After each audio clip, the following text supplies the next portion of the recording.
Good evening, Bahamas. Coming up tonight on our news. A verdict finally made in that Goodman trial. We've got the details straight ahead. The Prime Minister's press secretary addresses that NIB audit. That story coming up. The Minister of Health reveals that hundreds of millions of dollars in commitments was left behind in the healthcare system. That and more tonight on our news.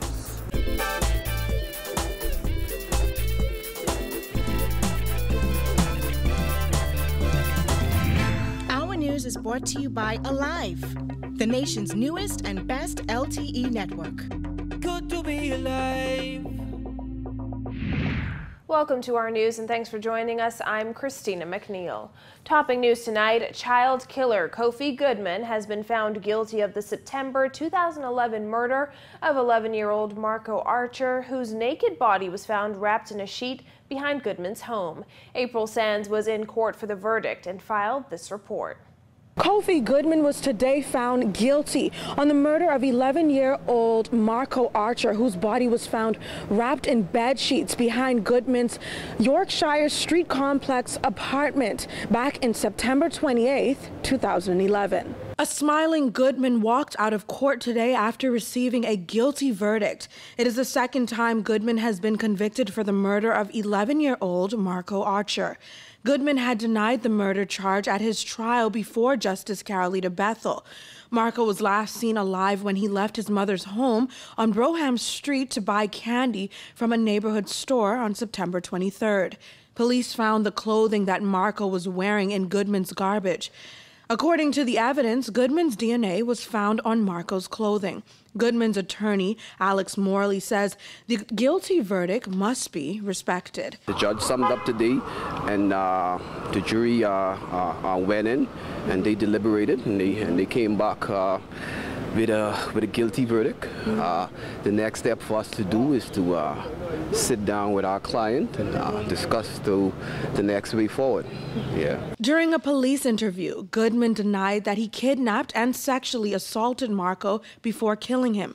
Goodman denied that he knew who Marco was and said he did not know how his body and clothing ended up near his home. The appeals court last September overturned Goodman's first conviction and ordered a retrial due to adverse pretrial publicity.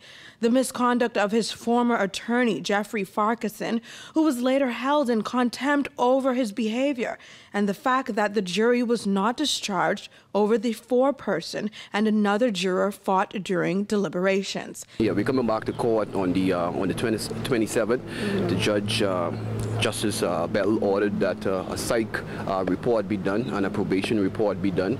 So we're going to come back to the court on the 27th, and then we'll deal with 27th of July, and then we'll deal with sentencing or anything else afterwards. Reporting for our news, I'm APRYL Sands. And a 16-year-old boy was stabbed to death on Grand Bahama yesterday. It's the second murder on that island in 4 days. Shortly after 6 p.m., officers were called to Hannah Hill 8 Mile Rock, where they met a male with apparent stab wounds. EMS personnel rushed the teen to Rand Memorial Hospital, where he succumbed to his injuries. Police say they have 2 men, a 26-year-old and a 19-year-old, in custody for questioning. It's the 59th murder this year. Last Thursday night, police found the body of a man in a vehicle near East Sunrise Plaza with gunshot wounds to his head. Yesterday, Prime Minister Dr. Hubert Minnis indicated that notwithstanding several recent killings, there has been a sense of calm in the country since he took over. In other news, attorney Wayne Monroe is calling out the government for what he terms the illegal act of victimization, asserting the Constitution protects employees from discrimination based on political affiliation. This after 4 senior National Insurance Board officials were sent home. Monroe says several others in the public service have retained his services after their jobs were allegedly threatened. Vonique Toot has that story. Attorney Wayne Monroe is threatening to take legal action against the Minnis administration after 4 senior NIB executives were sent home. Senior Deputy Directors Cecile Williams-Bethel, Teresa Burrows, and Dr. Raymond Wells, along with Acting Medical Officer Dr. Baldwin Carey, were all reportedly instructed to take vacation effective May 30th, 2017. We're told executives were asked to leave immediately and not to return to NIB premises during their vacation. vacation. Monroe, who has been retained by at least one of those persons, says he will wait and see what the forced vacation is a precursor to. But if those persons are let go, he will not let the government get away with it. And if that happens, then certainly persons have come to lawyers like me, action will be taken. This government will be held to account. Permanent Secretary in the Office of the Prime Minister, Cresswell Stirrup, was also sent home, along with Senior Policy Advisor Sir Baltrin Bethel. However, Monroe asserted it is illegal to discriminate against workers based on perceived political affiliation.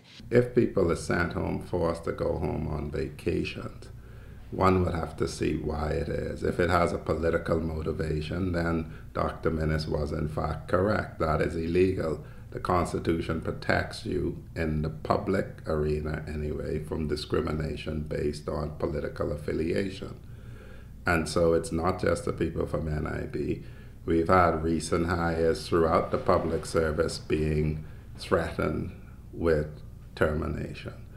And so it is something that we should be concerned about. On the night of the FNM's election victory on May 10th, Dr. Hubert Minnis assured there will be no victimization, saying there is no need for anyone to be fearful over the FNM's election to office. However, Monroe says he's not surprised by the decision to send certain people home. Says there's not going to be any victimization and then begin to victimize people.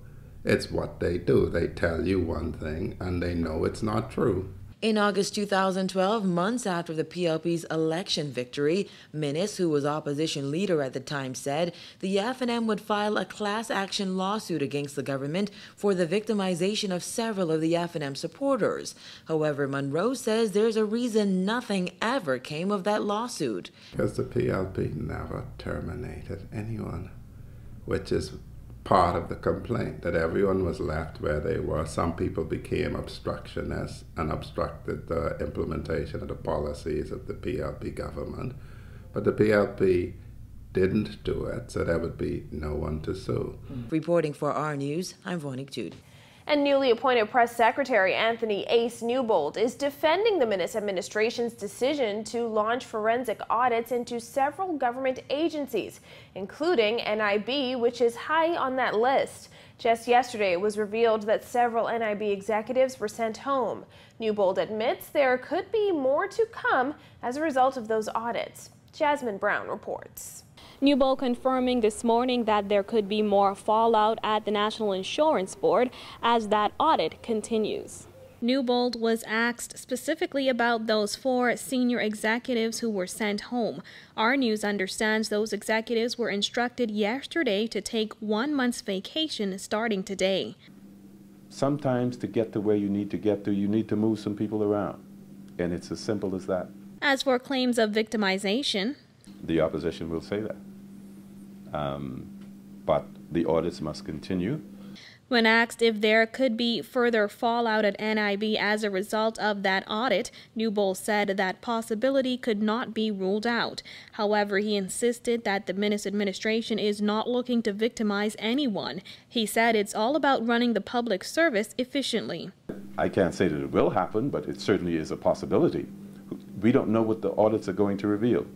And so we don't prejudge them. We say we need to conduct an audit. Let's see what it uncovers. And that will determine what happens. Prime Minister Minnis again has said people have nothing to fear if they do their jobs. I'm not looking to victimize anyone. You do your job, you have a job. Now, Newbold could not say how much the new audit will cost. However, he admitted forensic audits are indeed costly. The Christie administration spent $900,000 on a forensic audit at NIB in 2013. Meantime, NIB is not the only agency that is being audited forensically, as the Minnis administration has ordered similar exercises at Urban Renewal, Bank of the Bahamas, and the Bahamas Agriculture and Marine Science Institute. Reporting for our News, I'm Jasmine Brown. Prime Minister Dr. Hubert Minnis will address the nation twice a year and will engage the media once per quarter during special press conferences. That's according to newly appointed Press Secretary Anthony Ace Newbold, who made the announcement during the Minnis administration's first ever weekly press briefing. You will have an opportunity to question the Prime Minister on different matters, and One of the reasons Prime Minister Minnis decided to do that is to avoid as much as possible the scrum that happened at NEMA yesterday. Newbold was referring to the impromptu interview with Minnis on Monday on the steps of the National Emergency Management Agency's headquarters. Reporters asked Dr. Minnis several questions of national importance. Newbold later said the word scrum might have been too harsh. When asked whether the press could have access to Minnis outside of the scheduled press conferences, Newbold said the Prime Minister would make that determination. Reporters are accustomed to speaking to the Prime Minister at public events. Asked if the press will still be able to approach Minnis during events, Newbold said Minnis would use his discretion. He will decide when he wants to talk to the press, and I think he has that right, and he deserves to have that right. If you have a question that you need answered, make an appointment to sit down with him. If you have questions, you have some questions, ask me. I'll find out for you. Again, it does not mean you're not going to speak to the Prime Minister. He will engage the press once each quarter. Still to come on our news, the former government leaves behind $100 million in unfunded health commitments. Find out more when our news returns.